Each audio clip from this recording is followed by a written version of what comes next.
Ester Hernandez, La Virgen de Guadalupe, Defending Chicano Rights, 1975. Ester Hernandez was born in 1944. She is a Chicana visual artist from the California Bay Area. Moreover, she attended and graduated from the University of California, Berkeley.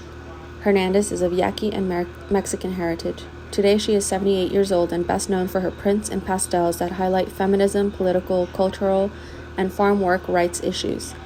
Many of her pieces are exhibited in museums internationally, as well as her roots like Stanford University Library's Department of Special Collections in Palo Alto, California. I will be focusing on her piece La Virgen de Guadalupe, Defendiendo los Derechos de los Chicanos, etching and a quaint on paper. I visited the Getty Museum, where they had a section dedicated to the Virgen de Guadalupe.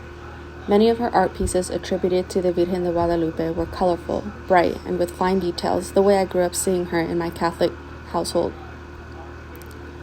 The Virgen de Guadalupe is also known as the Virgin Mary. She is an iconic Aztec and Mexican Catholic figure meant to bring peace, comfort, and unity within all people. Over the years, the colors of the standard visual have been overflowed with an abundance of colors. One of the first recorded paintings of the Virgen de Guadalupe was in 1648 by Miguel Sanchez, a priest in Mexico City. The iconic figure is said to have revealed herself as the mother of true God to Juan Diego, a man of Aztec descent in Mexico in 1531. So the story goes, Juan Diego was questioned about his encounter with the Virgin Mary by a local bishop. In order to prove his integrity, Juan was ordered to showcase a sign that the woman had in fact appeared to him. On December 12th, the Virgin Mary appears to Juan Diego again, granting him a sign, an abundance of flourished roses. Juan would present these flowers to the bishop for both of them to be in awe by such a miracle, considering it was winter when the roses flourished. When presenting the roses to the bishop, his cloak was graced by an image of the Virgin Mary. At this point, there was no denying her miraculous presence. Since then, she has become a national figure in Mexico. She is credited to have ended a deadly plague in 1737, which led her protector and leader role. In addition, a leader during the Mexican Revolution, Emiliano Zapata, had his group of fighters carry a banner graced with an image of the Virgen de Guadalupe. It is safe to say the Virgen de Guadalupe is trusted with providing strength, hope, and guidance. Then I came across Ester Hernandez's rendition of the Virgen de Guadalupe. This version was stripped of its color and with minimal but bold details. The 1975 self-portrait is in black and white with Ester as the Virgen de Guadalupe in a karate outfit, completely out of the usual center frame. The image is two-dimensional and lacks light and color. The religious icon is typically looking down with prayer hands against her chest, looking peaceful. Hernandez creates a version that is in the midst of movement and with a sense of urgency, as well as an angel at the bottom looking angered. Ester shares, "In this self-portrait, I deconstructed the Virgen de Guadalupe. My character breaks through the aura that traditionally contains the sacred image in an attempt to create new meaning relevant to the needs and experiences of contemporary women.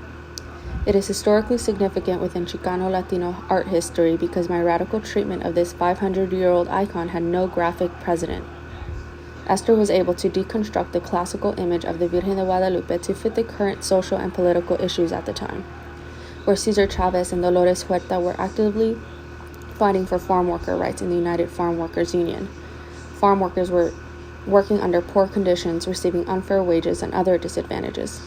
Moreover, movements such as the 1970 moratorium, an anti-war activist group to protest the high numbers of Latinos in Vietnam, and protests regarding educational inequalities. All these contributed to the Chicano Latino movement.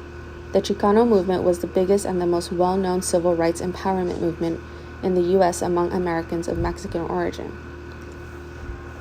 Ester depicts herself as an everyday person capable of fighting, believing, and worthy enough to fight for what is right. The Virgen de Guadalupe plays a big role in Mexican culture when it comes to gratefulness and disparities.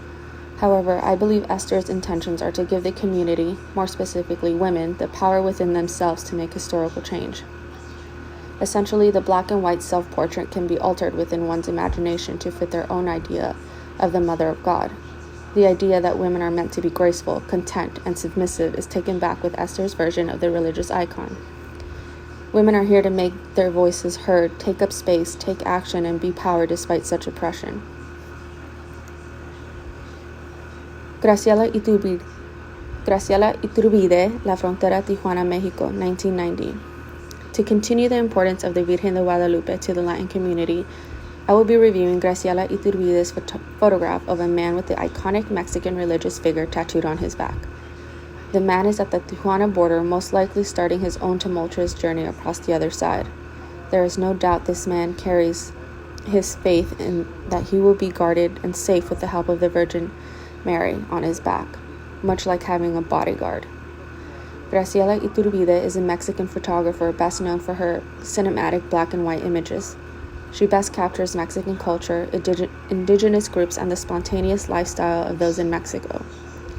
Graciela was born in 1942 in Mexico City, making her 80 years old today. She was the oldest of 13 children and was born into an affluent Catholic household. In 1962, she married her husband, Mexican photographer Pedro Mayer, with whom she had 3 children. During the 1960s, Graciela studied filmmaking at the Universidad Nacional Autónoma de Mexico. However, while working as a studio assistant for Manuel Alvarez Bravo in 1970, she found interest in photography. She describes her style of photography as photo essays. Photo essays are a collection of photos arranged in a certain sequence to represent a succession of ideas, feelings, or events. Her photos showcase real-life people doing real-life things in real-life settings. Graciela spent much of her time in Mexico, but also traveled to other countries like Cuba, India, and the United States, to name a few. According to immigration and relocation in U.S. history, there were 3 surges of growth within Mexican immigration. 1900s Mexican Revolution, strong U.S. economic growth, and between 1910 and 1930, the census reported a tripling amount of immigrants. During this time, the United States and Mexican border was very much open for immigrants to go back and forth to and from Mexico, resulting in lack of documentation but also hardship to continue elevating their lifestyle, ultimately leaving immigrants particularly vulnerable to exploitation. Graciela Iturbide's faceless man with the Virgen de Guadalupe tattoo photograph shares the experience of many immigrants native to her home, Mexico. His back takes up most of the frame, leaving his point of view almost private. The exclusion of color leaves room for interpretation. When I think of black and white entertainment, I think of the old days when color on screen had not been implemented. The absence of colors gives the impression of history being documented. I imagine warm and cool tone tans and browns that make up the landscape and sky. The light in the picture is very much visible. I imagine it is a hot day with the sun shining brightly as a faceless man has his top hanging around his neck. Essentially, all he has is his pride, identity, and faith in the protector Virgen de Guadalupe while gazing at the unknown. The lines of the tattoo are quite faint, however, for the man himself and others with the same admiration for the Mother of God, the tattoo is powerful beyond measure. An example of how the Virgen de Guadalupe eases fears and grants hopes to immigrants is anthropologist Jason de Leon's exhibition. He conducted an art project called Hostile Terrain 94. It is a part of the Undocumented Migration Project. The exhibition contains belongings of immigrants who attempted to cross the border from the Arizona desert, most of which went missing or died. The belongings consist of water bottles, clothes, first-person pictures, rosaries, Virgen de Guadalupe handkerchiefs, pictures, and thousands of toe tags that represent a life lost or missing. Just like Leon, Graciela Iturbide expresses the importance of immigration history through this photograph, to commemorate those lives that persevered through the hardships of immigration, but also to acknowledge the lives lost throughout their journey, most of which had the belief that they were protected by the Virgen de Guadalupe. Those who crossed successfully could give thanks to the Mother of God, as it couldn't have been possible without her.